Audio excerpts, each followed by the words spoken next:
অলপ আগতে বাছ গাড়ীত এটা সৰু ল'ৰাৰ এক্সিডেণ্ট হৈছে। ল'ৰাটোৰ নাম হৈছে আজাদুল, দেউতাকৰ নামটো হৈছে আজিতালি।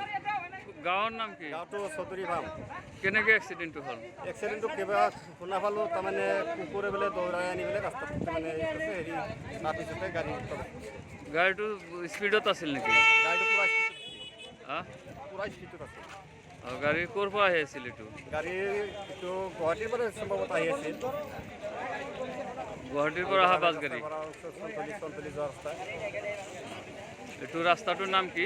অলপ আগতে বাছ গাড়ীত এটা সৰু ল'ৰাৰ এক্সিডেণ্ট হৈছে। ল'ৰাটোৰ নাম হৈছে আজাদুল, দেউতাকৰ নামটো হৈছে আজিতালি।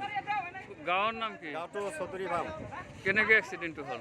এক্সিডেণ্টটো কিবা শুনা পালোঁ, তাৰমানে কুকুৰে বোলে দৌৰাই আনি পেলাই ৰাস্তাত মানে হেৰি তাৰপিছতে গাড়ীটো স্পীডত আছিল নেকি? গাড়ীটো পূৰা স্পীডত আছিল। গাড়ী ক'ৰ পৰা আহি আছিল এইটো? গাড়ী এইটো গুৱাহাটীৰ পৰা সম্ভৱত আহি আছিল। গুৱাহাটীৰ পৰা অহা বাছ গাড়ী। চল্লিছ যোৱা ৰাস্তা। এইটো ৰাস্তাটোৰ নাম কি? যিকোনো খবৰৰ বাবে যোগাযোগ কৰক 7099017330 লগতে 7099017110 নম্বৰত।